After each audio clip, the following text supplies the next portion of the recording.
All right. Well, then let's officially start. Welcome, everyone, and welcome, Helle. It's good to Thank you very see much. you from far away. Oh, Oh no, you are far away. well, we are all so close in this Uh, virtual world. It's one of the benefits, I think, of everybody being home so much. We figured out that connecting like this is possible, and while it's not as great as being together in person, it's better than not connecting. It's much better. Absolutely. Hmm. Yeah, so well, today we were going to talk about this question of what are the true needs of the child today. And just before we start, I wanted to share a story you told me last week or the week before. You were at your cabin and you were calling me from the woods, and you were waiting for somebody to come because the well that you had been using wasn't deep enough. And so the well had to be dug down deeper to get the water that you needed. I think that is um, a really good image for what I think we all have to be doing. This idea we have to dig deeper to find our inspirations. But do you know how much I had to dig? I think you said it maybe was going to be 300 meters or something. No, 111 meters, which is a lot. And it's pure granite. So it was amazing to watch. Yeah, Yeah. and you pay by the meter probably. We don't talk about prices. We talk about water is needed. Yes. So water is needed, and digging deeper to find what we need is is Yeah. is really the question. So, we've both been doing this work for more than 30 years. So, do you think the needs have changed?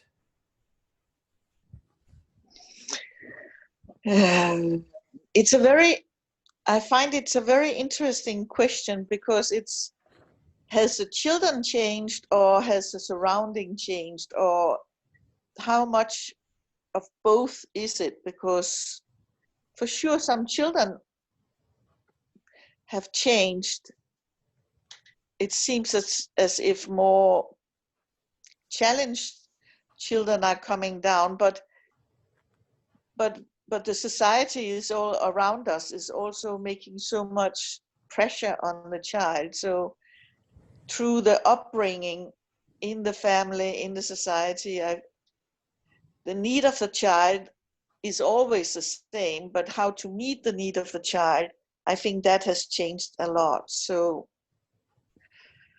yeah, the child has changed, but not really the need of the child. Yeah, so the surroundings of the child, the things that if affect the child are what have changed, and we have to consider that in how we relate to the children. Yeah. How do you see it? I see it a lot like that the children are still the children, but the factors that affect them from before birth in their early years have significantly changed. Things like um, the the I feel there's really a lack of connection that children are experiencing, and because adults, while we can do this on the internet with each other, it doesn't seem like the connecting with people who are who are present with you is something that is so strongly practiced. And I think the children suffer from a lack of connection. I think they suffer from a disconnect in their home lives from having a strong rhythm. And I think that there's nutritional issues too. I feel like the children are being changed from the outside, but who they are is is a universal thing that hasn't changed. Mm. Yeah, and I guess also because we are so much in our head that the deeper understanding, the deeper understanding of what is a need of a child, it is in a way so simple that it doesn't appeal to people anymore. It has to be very complicated. It has to be, you have to make childhood very, very complicated to acknowledge what we are doing for the child and with the child. Because in our society, I mean, children, they need a lot of time, and we won't give them time, and then we find all kind of excuses why quality is as good as quantity of time, for example, or etc. So this really to understand what is the need of the child, I think it's something we have to take back in our a teachers meeting, and go very deep with that, so we can be better at not all the time think of our needs, but really go to the core question: what is the need of the child? Yeah, and I think with this time of being home, people have on their own been able to sort of steep in these questions. And maybe when people gather again together, there will be new ideas about old ideas. And one thing I've been thinking about, there's some things I feel I'm going to step out onto a limb and maybe it will break. But I Mm-hmm. sometimes wonder about this idea in our Waldorf kindergartens, this that we fall into the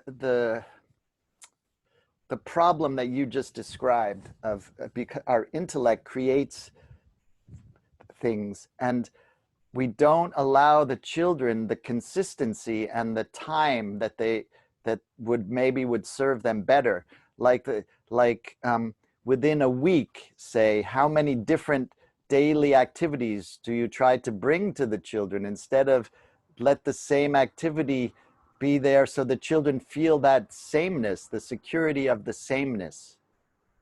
Mm-hmm. I think it's time to rethink a little bit of those sorts of things. Yeah, also because the form we have today, it fitted 20, 30 years ago, where the lifestyle was different. You were walking more, sleeping more, and so on. There was more time, there was not so much screen. And there you could maybe give the children more artistic activities because they were physically more robust.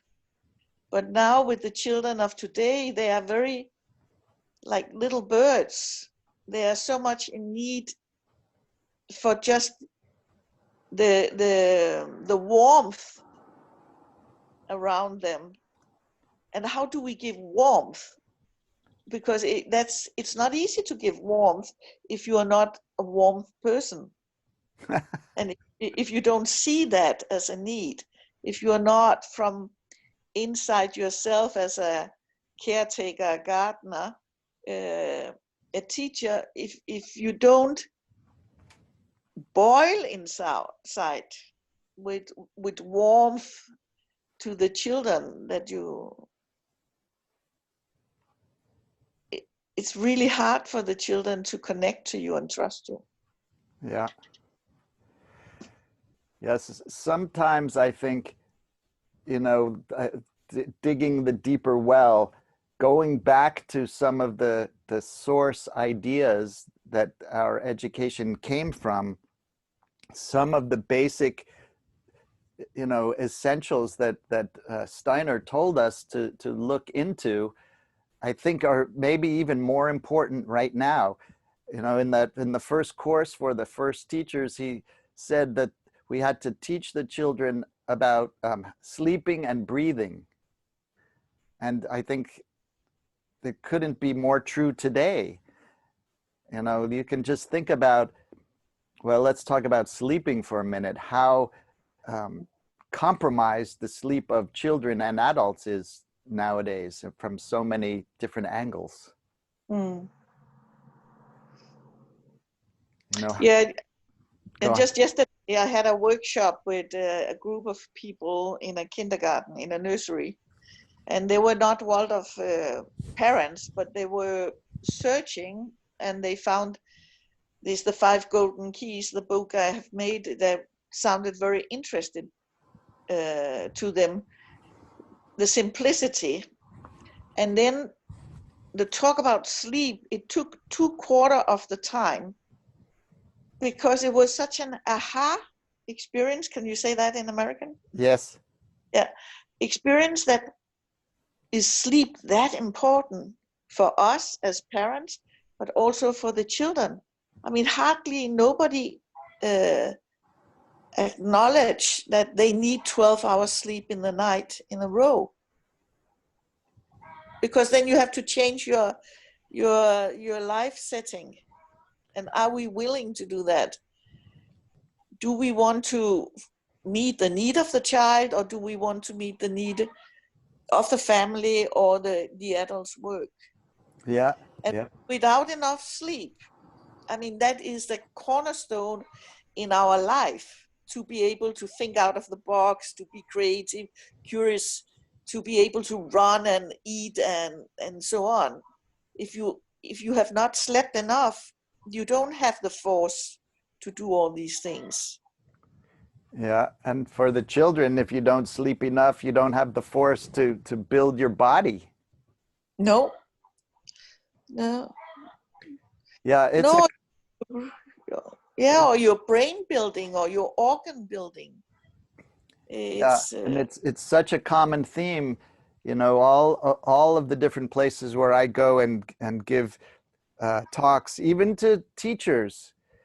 You know, I always ask two questions. Did you have to wake your child up to get them ready for kindergarten in the morning? Mhm.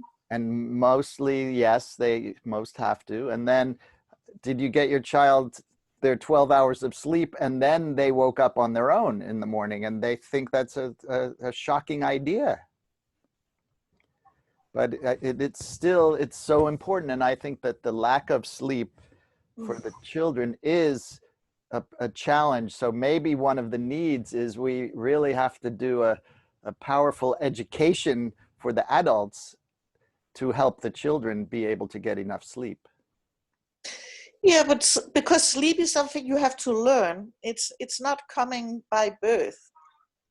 It's something you have to teach your children. And I mean, few children, they sleep good and by themselves, but 80% of children, it's really a learning.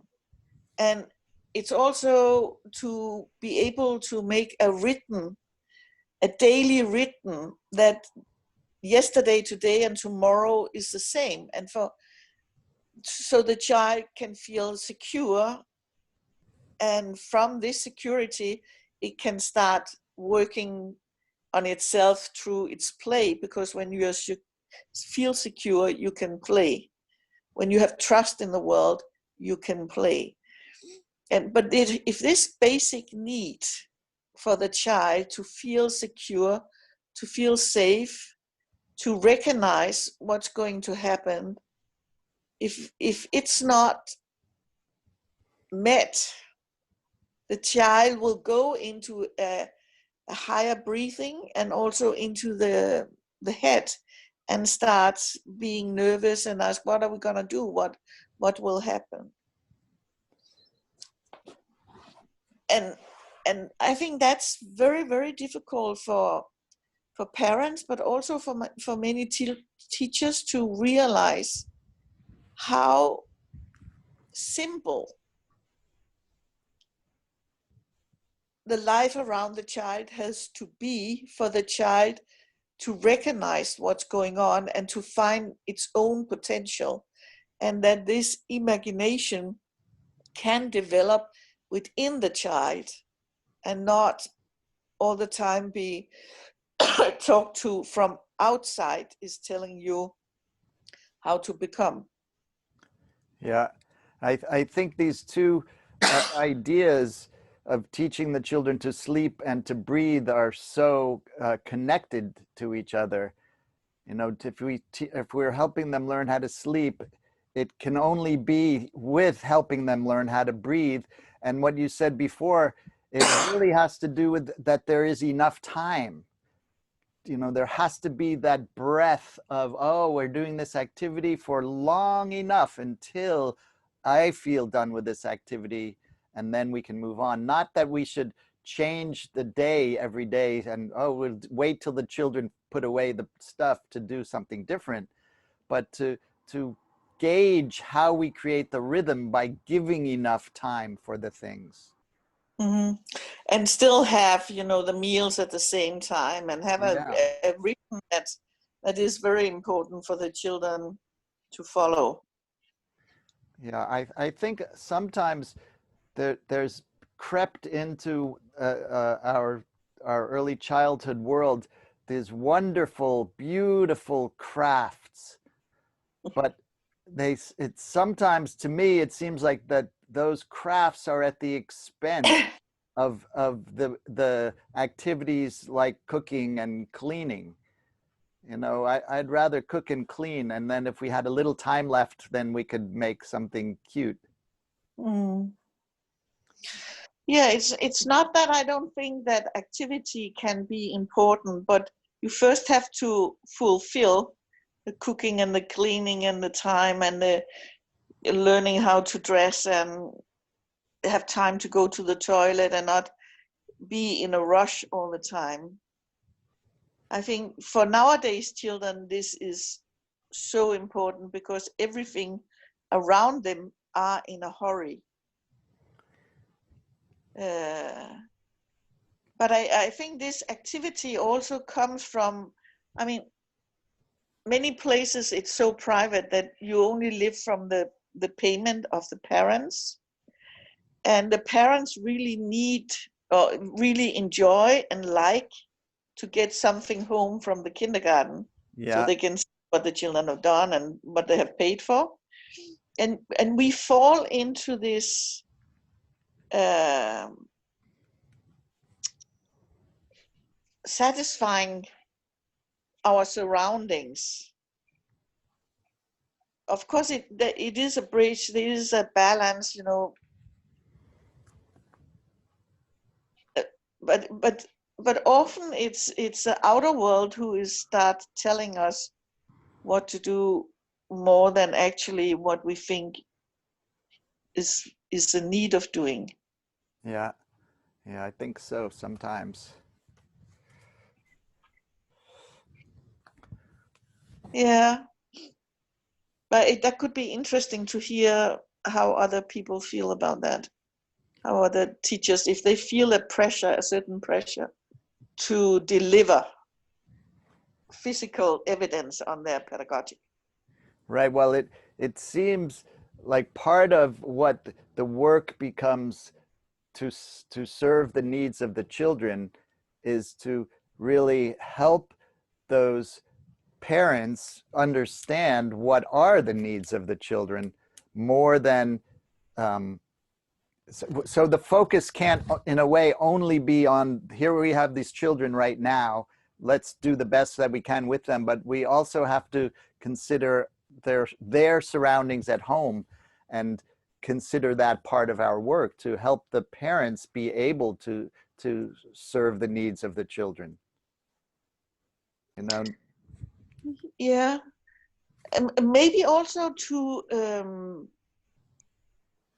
support. I mean, often when I am out in the world, India, South America, or also North America, and have talks with parents, it's very difficult for them to understand the importance of the children being a part of the caretaking of the home, that it's something that everybody should be a part of, that everybody should be invited in to be a part of, instead of it's done for you, you are servicized. Can you Yeah. say that?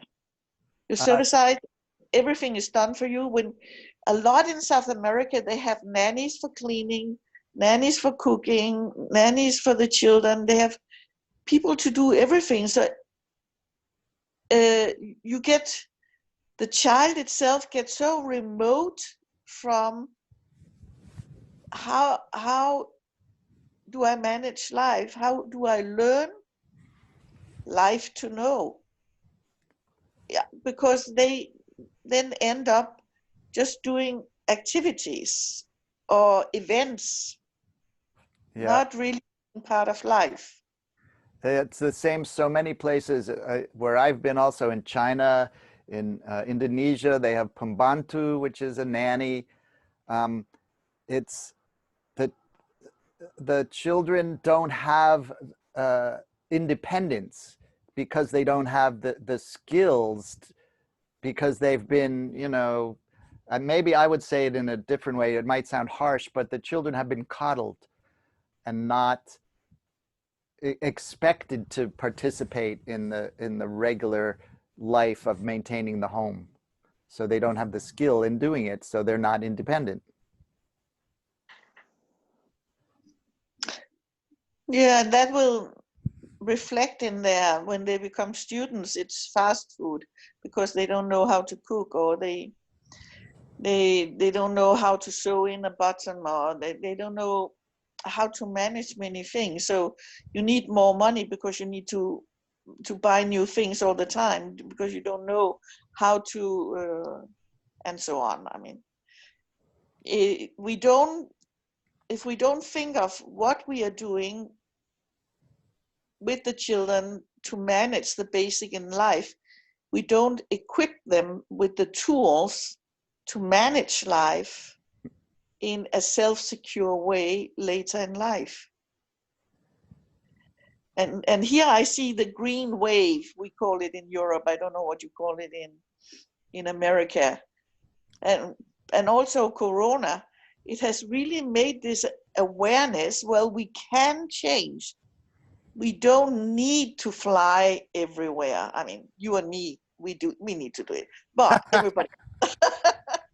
but we don't need what we thought we needed. Yep. I think a lot of reflection is done here in Europe. There's a lot of young people awakening, saying, wow, we thought this was how it was, but we don't want to go back to normal. Normal was not good. We can do better.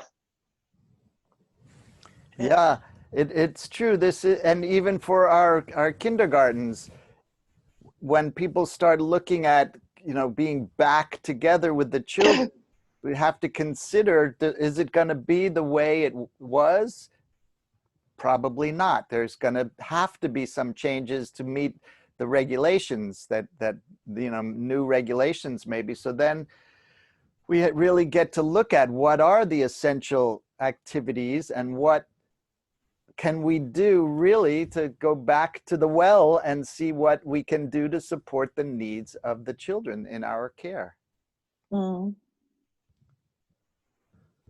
So, how, with whatever the situation is, how are we teaching them how to sleep? How are we teaching them how to breathe? How are we giving them that consistency so they can have the security and the trust in us? Mm. So, And how do we work with ourselves so we can become more calm, more trustful, more loving, more humorous, yes. yeah, curious, and develop more of these skills in ourselves. Yeah, I wanted to read this another thing from the well. I went digging in the well, and Okay. another item on that list is the joy inside of us. We have to Yeah. be able to find that. And um, Steiner said this way back when, 100 years ago and more, that the joy of children in and with their environment must be counted among the forces that build and shape the physical organs, that build Mm. their physical organs. They need teachers that look and act with happiness and most of all with honest, unaffected love, such a love that streams, as it were, with warmth through the physical environment of the children, may be said to literally hatch the forms of their physical organs. So let's put joy on that list too. The teacher's Yeah. joy in being with the children. Yeah. So how to work more on that and develop that skills if it's something that's difficult for you? Ouch. Ouch. You know, some Yeah. recently there was some lecture. I didn't go, but I read notes from it. Maybe it was from Johnny in England, from Dr. Gluckler, who said that something to the effect that if in this situation, if the adult has fear about the situation, that they shouldn't even go to school, basically. They shouldn't be there in front Mhm. of the children. And that's another, gonna be a challenge for some people to get work through that, because it's true. I wouldn't maybe say it as extreme as she did, but we have to address that in ourselves so that the children feel that the world is a safe place. Yeah. Yeah, I think we all have to work with our fear and anxiety, and it's in us. It's we have a society where we accept that things going wrong is more interesting to listen to than things going well, going good. I Yeah. mean, we have a whole um, information industry with the newspaper, the media, and all that. It's all very negative, and as worse it becomes, as better it is. Right. It gets more attention. More people read it if it Uh, has bad news. yeah. So we have this tendency in us that that that maybe it's not so interesting to be good and to be joyful. Maybe it's not noticed so much, but I think when I don't know how you are, but when I recall people, it's very much more easier for me to recall things where it has been joyful to be together, Yeah. and it has been, you feel relaxed, and it was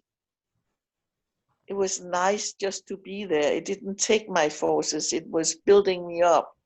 And I think this for children is very important. When I go to places where there is a big tension, you can feel that on all the children, and they don't go to the toilet, they don't eat the food so much, they don't speak with each other with happiness. It's like there's a lid on them. And Yeah. if you go to a warm place, you can see how Yeah. everything is just bubbling with like champagne. Yeah, I think it's a really ancient thing, and it's something that we can change. You know, it's not necessarily easy to change, but it's built into how our neurology, how our brain has evolved over millions of years. When if way back when, if we weren't alert to all of the dangerous, bad stuff around us, then we weren't going to survive. And so that was what was imprinted into the neurology of the earliest creatures that could move on this planet. And as it evolved, and now we are the result of a long time of evolution, that is still inside of us, and that's something that we have to work to change within our own neurology, so that we don't only focus on the negative, but it's, in neurology they call it a negativity bias, because that's what's built in to be able to really relish the wonderful things, and have those be what you think back on, and those be how you sort of guide your day, is something that you had to do a change in yourself to be able for that to happen. And it's that's a change available to all of us, but we just have to take hold of it in whatever way we choose, so that we're not focused on the negative all the time. Mm-hmm. No, and then we come back a little like we did last time on the six exercises, where this positivity thinking is so important, because you can really change. You can really change your own inner gesture towards the world. Not to be like a not an earth walking person, but this to have humor. I think Steiner also said you always had to have humor on one of your shoulders. Yeah. The Statue of Humanity, he has humor on his shoulders as well. Because, and children are so funny.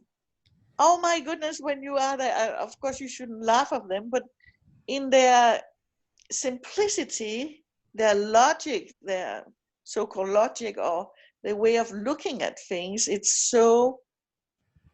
makes you so much warm and have this deep understanding. My gosh, they're just little beings. Yeah, so How lucky I am. Yeah. We really need, I think, to recognize that we are there in service of those little special beings, and they're each one so special, but there is this other thing. We get something from them, and we get to be in that world where their experience is that everything is so amazing, and how they are trying to put it together is so fascinating or hilarious, and that's that's something that is given to us by our service to them. Yeah. But we have lost this treasure of seeing possibilities. Yeah. Hundreds ways of using a basket. Yeah, well, yeah. Yeah, or even, I don't know. I remember, I always think about this boy I had in kindergarten so long ago, the most intellectual child I ever had. And one day when we were outside, he had his ear on a tree, on one of the apple trees. And there was, you know what a knot is? So he had his tree on this little knot hole. And his ear on the knot hole. And he was there for quite a while. And I'm just watching him, trying not to laugh. But my colleague went over to him and asked him, "What are you doing?" But she did it in a nice way, but still, I wouldn't have asked, but she did. And I'm really glad that she did, because then I got to watch what happened next too. And he said, "Shh, shh, I'm listening." And so she stood there a few more minutes, but she couldn't not ask him more questions. and he told her that he was listening to, there's some beings in the tree, and who knows what the wind could have been blowing, or there could have been beings in the tree, or whatever. But that children can just so easily be in those places where it's so real. Like whatever is imagined or not imagined is this real other world that we can allow ourselves, we can be open to entering into that with them. And it's so nourishing to us too. Totally. Yeah. and you can understand it. I mean, it's not, you don't feel to change their explanation. Somehow there is a very good reason to what they are saying. I Right. mean, at least when they are little, if they said it as 10, 15 years old, you would maybe be worried, but all these, I had this little Milo who was 4 years old coming running to me and said, I was pulling wheat. And he said, Helle, Helle, Helle, I have 2 fingers up, I have 4 worms. And in his hand, when he opened it, was full of worms, much more than even 4. And he saw me pulling the wheat, and he made a little hole, and he put the worms into the hole and pet it and said, I'm going to grow a worm tree. Why not? And Yeah. you can imagine this tree coming up with worms dingling down. And I was next to an apple tree, and I was really thinking, yeah, they all eat apples when they fall down. They have all eaten, taken a bite, and have, oh, there's only half a worm in the apple, huh? Yeah. So, I mean, it's not unlogic that you can grow a worm tree, Yeah. because what came first, the worm or the apple? Yeah. I mean, yeah, we know, but but it's so incredible how they put together things, and that's also how we need to understand why they don't understand us when we tell them what to do, because in their ears a lot of that doesn't make sense. Yeah, but the poor children of today, when they say, "Oh, I'm going to grow a worm tree," and somebody says, "Oh, that's silly. You can't grow Yeah, worms." yeah. You start explanation. Yeah. Yeah. Oh yeah, Or tell them what is not possible. Yeah. yeah, close down on the possibilities. Yeah.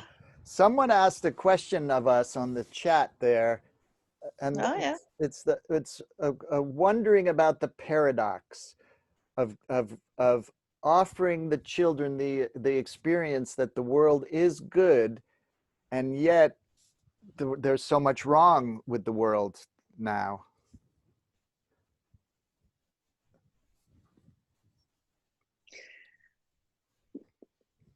Yeah, well, but not in childhood.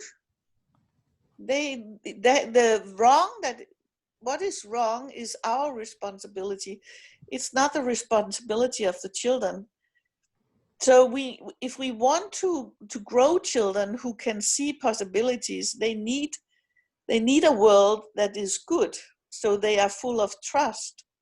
And then with this trust, they of course have to get out of paradise and then act, but their self-esteem, healthy self-esteem, because the world has been good, is making it possible for them to deal with all the problems that you have to have as a human being. So yes, for us as adults, well, I still feel the world is good. I mean, it's very seldom I meet something bad. I've never been robbed or killed. I've been many places, but of course I see, how political different countries are run, and there is a lot of things that is not good. But I would still say the most of things that is happening is good, but we don't hear about it. Yeah, but I also think often this around us, there's so much that needs to be made good. But right now, right here, I am fine. The children who are with me are fine. We can play. Some of the thinking when you know the, if we can be in the present with the children and give them that experience of really being there with them and not worrying about what's happening in other places, that's part of the security that I think they need. I I don't want to leave out though that part of our world has to do with each individual creating the world together, all 8 billion of us. And for our world to become a better place, each one of us has to do that inner work. And that inner work has a lot to do with looking at the walls. I think of it as walls that we put up to protect ourselves in whatever way it is. And if we don't look at those walls or those, those habits that we bring when we're standing there with the children, then I think we're perpetuating some of the problems. And now some of those problems, I think, that really need to be addressed. And it isn't exactly a need of the children. It's more like a need of the world. The world needs the children to grow up with less bias towards people who are different than them. And I think that work, a lot of research shows that children take on bias at a very young age, which means that it's our job to help the children, not discover those biases because they're too young for that kind of understanding, but to it's our job to bring them habits of less bias. I think that's a task for today that maybe was a task always, but it's become obvious that we all have to take that task up. Yeah, but that's an adult thing, huh? I mean, it's so unique. Childhood is so unique. It has nothing to do about being an adult when you are a child under 7. But for sure, each of us, we have to be much more aware of all our I don't know if I can say culture, things that we have sort of learned and not really understood what it could be looked like or heard like, or yeah, each of us really has to be much more aware of what comes out of my mouth. Is it truthful? Is it right? Is it sane? Is it clean? So in that sense, I think, we have to be much more aware of that, because it really matters in our world today, where we are so united and still are so divided. I think, I always have taken one of my primary responsibilities is making sure that children are safe. And so not to prevent them from having injuries exactly, because, they need to be able to Oh, a good have fall is good. risk. Yeah, there has to be risk. And so there's a balance, risk and safety. But that's in the physical world. I also feel like the emotional safety is, another part of our job, and not to have one child be continually saying mean things to another child or whatever. And I think that we have to look really both in and out to see what kind of hurting words can be doing. And we have to consider that not everyone is just like me, or, that so something that might not feel like it's a hurt for me, maybe is for someone. And we have to stand for the safety of everyone, even ones who have different experiences, different pre-culture that they've gathered from their, from their race, from their ethnicity, from their place of origin, whatever. But we have to really look with sharp eyes to help there not be hurt words in early childhood. And I think that's a place we need to wake up a little bit more.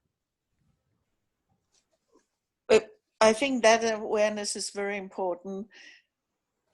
But I think if we were much more aware of growing a healthy self-esteem in each child,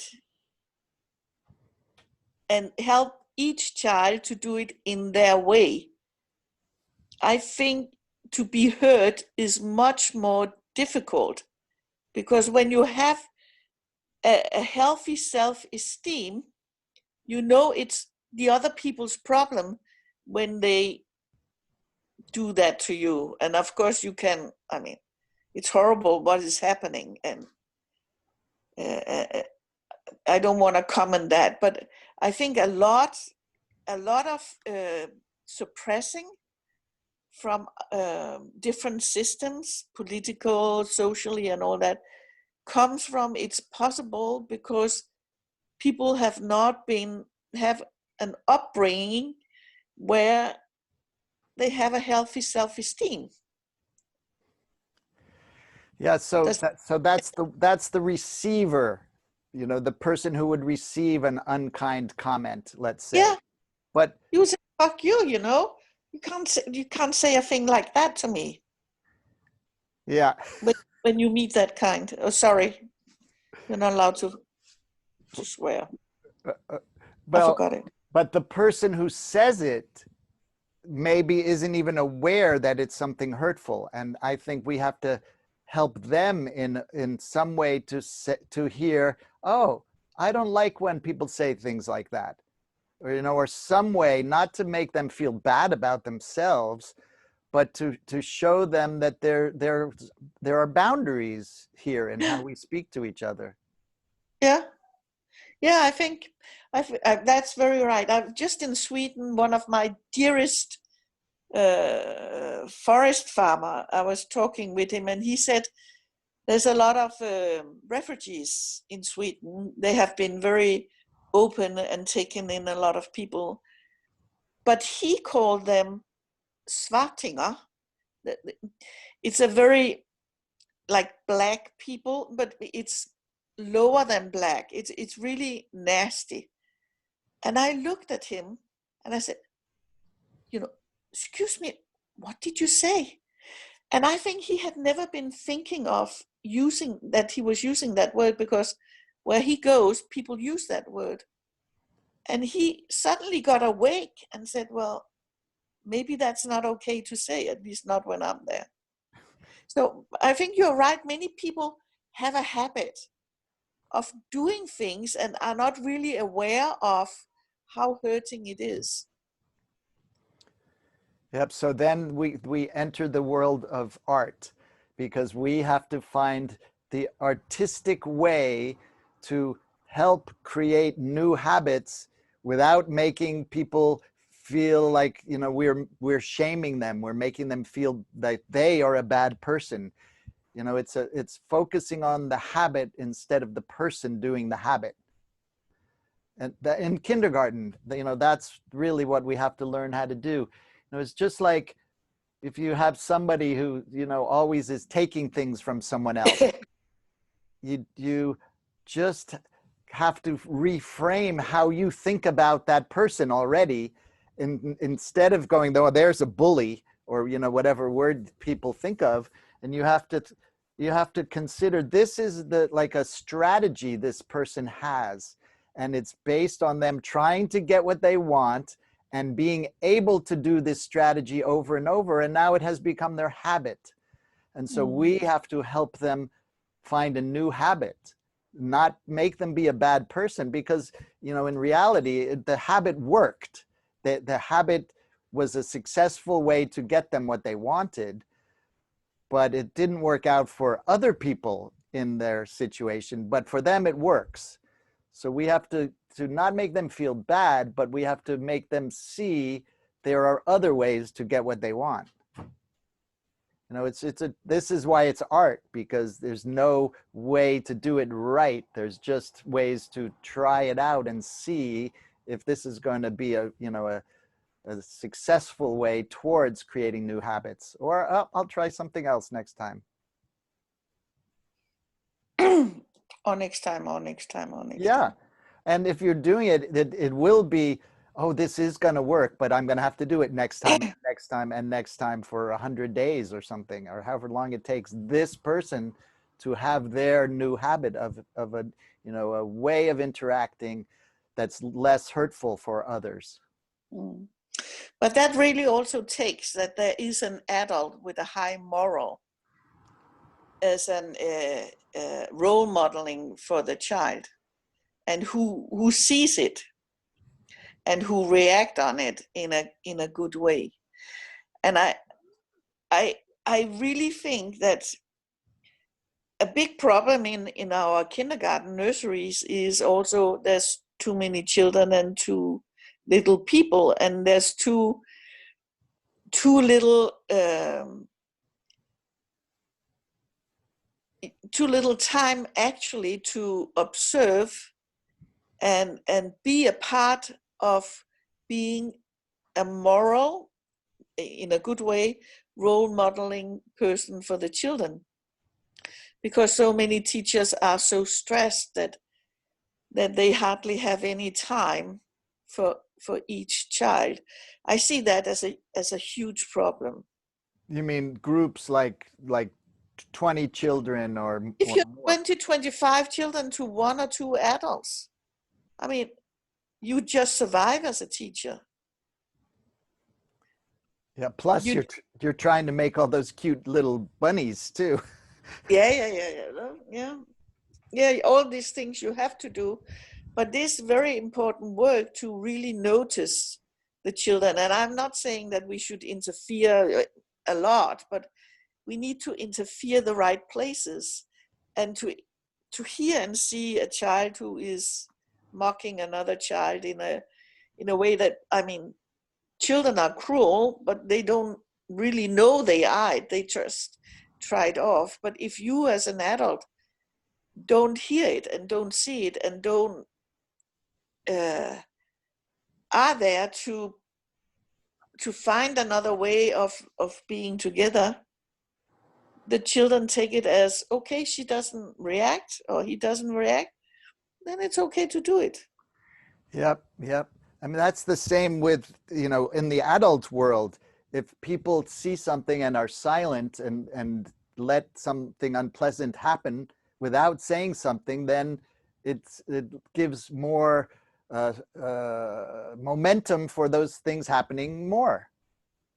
So when there's, we have to be awake as early childhood Yeah. adults to observe and to intervene, but not be there all the time. I mean, we can't be controlling them, but we have to intervene No, for no, safety. we shouldn't control at all. Yeah, yeah, No, I'm not talking about control, but we have to see these things. We cannot not see them. yeah, yeah, And I think it's very different with adults, when we are with adults, because here each of us, we have to make a decision. You cannot change another person, but you can say, where is your borders? Oh, I'm going low on battery. But also something, you take a lot of decision all the time. Is it worth the conflict? Or if I don't say anything, then I won't get into trouble. I mean, there's a lot of egoism and um, self-defense. yeah, when you are with adults and colleagues, because there's a pattern, and often a very unhealthy pattern, in between you all to keep the peace. Well, women want to keep the peace. And then when you are a role model for children, it's, of course, they are connected, those two things, but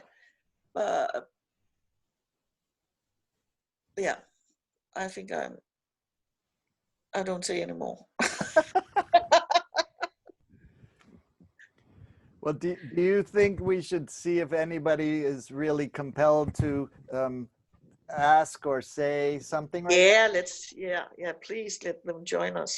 now? Okay, well, I'm going to make, I think, I don't know let's see, if anybody wants to speak, see if you can unmute yourself, or do I have to do something? Oh, can I unmute?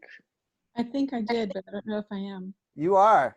Ah, I was asked to do a Zoom meeting by one of my former colleagues who's on the call about sleep and also about storytelling at one point. So we made a rhythm wheel, a circular calendar, and we divided the circle into 7 sections of pie and put one picture of something that the family would do or the child would experience regularly. This adult can put anything they want in this rhythm wheel. And then you pin it with a clip to a bigger thing with an arrow, and the child can turn this little wheel each day if they want. And it's just a picture, not Monday, Tuesday, Wednesday, Thursday. You know, like a shopping cart, we're going to the grocery store, pictures of fruit, we're going to the market, or the sun, it's Sunday, or whatever you want. And then the parents have to think a little bit about how to make a predictable rhythm that gives them that sense of security that Helle was talking about. And it also helps discipline the adults. Oh, how do I structure our life so that the children can relax and be able to know what's going to happen? And it's kind of like the B gesture, a rounded gesture of time, rather than a linear, open-ended, unending calendar streaming of God knows what. I have an understanding question for you. Can you hear me? Yeah. Yeah. Where did it come in that the child could turn the wheel? Well, I sort of made that up, I guess, or I've forgotten where I got it from, but Okay. the idea that you know, it gives the child a sense a little bit of you know, being part of this family rhythm. I think it's because my child was 6 when I came to Waldorf education, and he was a bit anxious. So, and I don't even remember where I got it, but yeah, I can see a 6-year-old, but a 3-year-old couldn't do it. no. But he was 6, kindergarten kind of. Yeah. Makes sense. Yeah, thank you.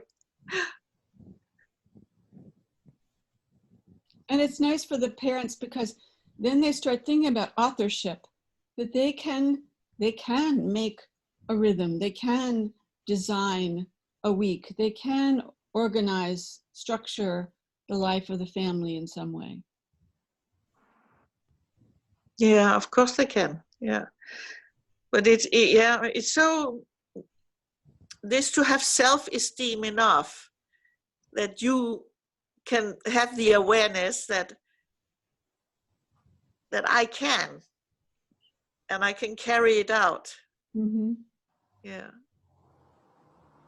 It's empowering, I think, for the parents. Yeah. It's a form of For some. Yeah. And artistic. Yeah, that's good. Yeah. Yeah. Are there more? Hi. Oh, Hi. okay. Go ahead.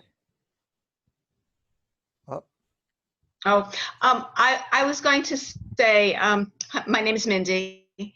I feel so deeply what you said about the simplicity of childhood and the family. And I think that's so the simplicity of having a rhythm and having the time and listening to the needs of the child, especially the very young child. It's so simple, but it's the most difficult thing for the families to do today. And I think coming back to that core is really, really something to contemplate and really think, because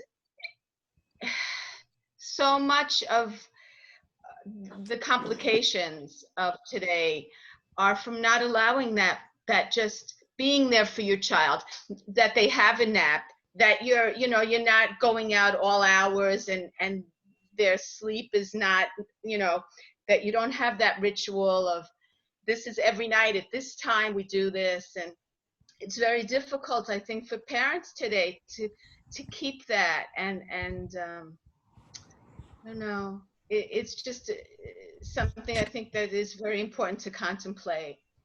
Yeah, but how do you think in your own life, have you been able to make a rhythmical life and found the strength in doing it? Well, yes, I do. I did make a very purposeful way to live that life. I lived it with my Yeah. son. I mean, that was my intention, was to give him a protective, emotionally protective place. So we didn't talk about issues in front of him that are not appropriate for a young child. I kept it beautiful in the sense of simplicity.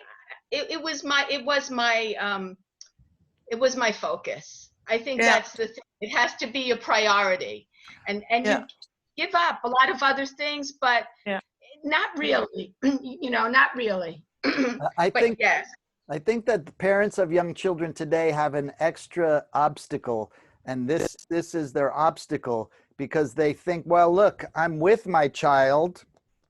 I'm with my child now. What and yet clearly they're somewhere else, but they're just sort of physically present. But I think that's a problem for the children, that there's this appearance of withness, but the parent actually has gone out into cyberspace with somebody somewhere else.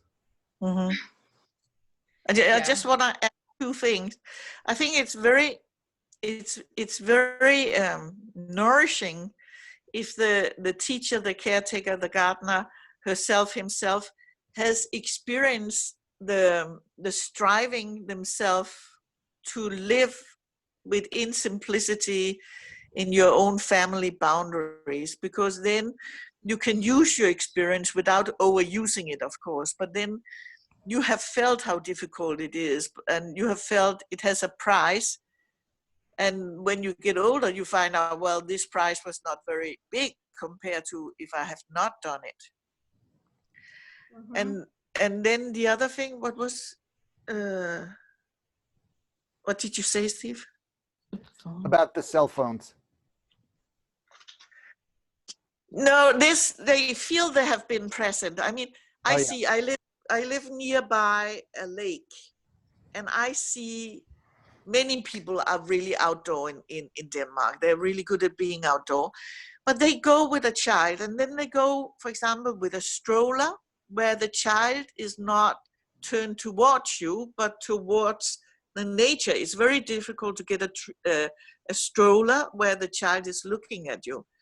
Or they are running, and they have one of these running wagon where children is sitting, and then they are out in the world having all these impression, but not being able to watch their mom and dad.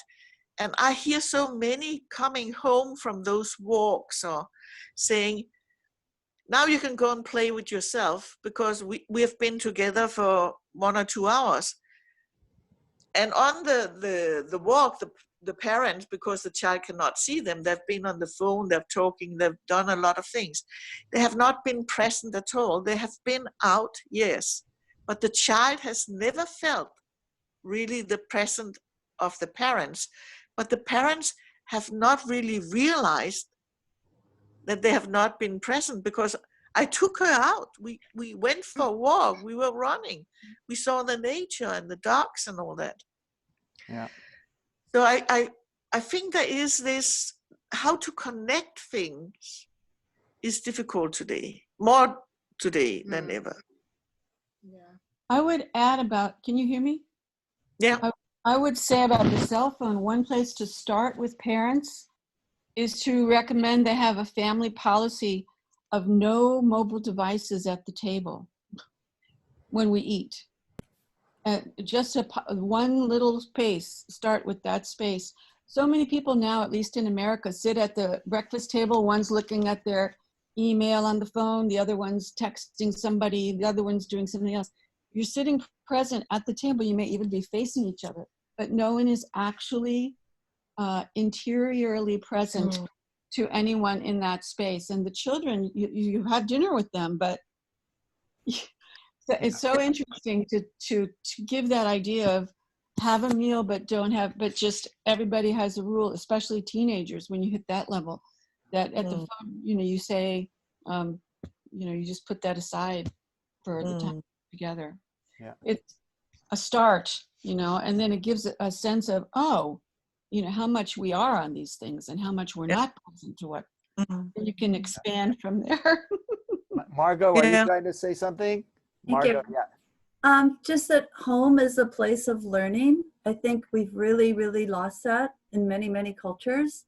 Not just the nannies, but that oh, does your child go to this program or that program? Or, you know, even have you gone out to nature? It's the folding laundry, it's the doing dishes, and it develops the will. We have a real lack of will in the children these days. And so if nothing else in my elder days is to really help that home is a place of learning, of connection. So children feel that's a place of safety, so they feel heard. I'm doing a lot of work with trauma, and it's mostly locked in there when there was no one to talk to. So if you're relaxed and safe in the home, and then you have someone to talk to that's not busy and that is very present, and getting parents to be present in the home is almost impossible these days, but it needs to be done. That's the work. Yeah, but that also we have to bring back that the housework, the garden work, all that is important. It has a value because it's looked upon now. We can have machines for everything, so we don't have to do it because it's not it's not a fashion to do it, because the understanding of the worth of folding or ironing or dishwashing or cooking, it sort of has to come into a new consciousness. There's actually foundations of learning there. I've taught Waldorf kindergarten, and I've taught I'm in Lifeways childcare, and that the biggest difference is yes, childcare is all day, but still the morning kindergartens of not making it rushed and project based. But I think one of the secrets for both home and kindergarten is when you include the children in doing the work that needs to happen, not as, oh, I need to think of something for the children to do, you know, I'm going to give them a job or something, but actually that you know it and they know that for it all to go forward, we all need to be doing this, you know, that they're not like given something just to give them a job, but they're given something because you need their help. You know, that makes all the difference. And you have to be able to express it without saying it, but it's natural that you partake, like you would do in a home. Hopefully the children would partake, and of course that's much more easy in a daycare or in a Lifeway center, because it is in a home. It is where work has to be done. Many of our kindergarten is very much a Waldorf supermarket where there's so much stuff and there's so much not homely things because it's so pretty and it's so useful. And yeah, how can we turn our kindergarten much more into a nursery, much more into homely settings, but still very aesthetic, but more home, the feeling of homely atmosphere. Does it make sense in English? I think so. I remember what you visited my kindergarten I don't remember exactly when, in the 90s. 100 years ago. Yeah, 100 years ago in the 90s. And it was me and 16 children. I did not have an assistant. I thought I didn't have an assistant. And one evening after you had, you know, been in my kindergarten, you said, I see how you do it with just you and all those children. You have 16 assistants. because you can incorporate the children into the real things that need to happen, and then they feel so. Well, I don't know what they really feel, but I think they feel empowered because Yeah. they are able to do this, important work. Yeah. Yeah. Yeah. That's really, really important. Really important. And they will do it in different ways. There will be somebody sitting building blocks all the time or playing with the dolls and in a way never participate. But they do participate because imitation and role modeling is happening all the time. So even though they're not physical do things, inside them, they will do it. It's also this understanding of there's many ways of imitation. Yeah. Yeah. We need to sort of set aside our own agenda of what imitation looks like. This, it means you copy me exactly or something, but everyone imitates in a unique way. They can't stop imitating you, and that I think that's the good and the bad about imitation. They imitate, they just imitate. Yeah. That now they in the past decade or so, they've discovered that there's a neurological function of imitation, and it's called the mirror neurons. But what's really interesting, so first what it is when you observe someone doing something, your neurology is kind of participating in their activity. So you have a electrochemical experience of what they're doing. But if what they're doing is really a purpose-filled activity, then you are more likely to actually do that experience physically with your body, not just with your brain. And that's even more so for children. This is, recent neurological research. It's amazing. It just supports the things that we've all thought about, but now you can go, oh, look, it's because of this neurological situation. But it's a real thing.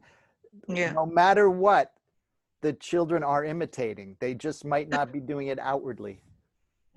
Yeah, and they maybe do it in a different way than we expect it because we cannot see how it is connected. Yeah. Yeah. Or it's connected to something 3 weeks ago. Right, because we don't really understand how the memory works in young children either. No. Exactly. Yeah. So I'm wondering if there's a last question or comment from someone, and then we should let Helle go for her dinner, and in California maybe we'll go for breakfast, and wherever else people are. We have many time zones here with us today. Yeah, wonderful. Thank you all for being there. Yeah. Yep. So, well, then we can say goodbye to everyone for this time. Yeah. Thank you again, Helle. It's fun as always. Yeah. And see you after summer holiday, huh? Okay, yes. Have a wonderful summer holidays. I know in the US, many people will not have quite the same type of summer holiday because people are still trying to figure out what will kindergarten, early childhood programs be like over the coming months. And so we're still trying to figure it out. Let it go, because you can't really imagine before time has come. Yeah. Don't worry. No, don't worry, but you still need to tell the parents something so they know what they're signing up for. But you don't know.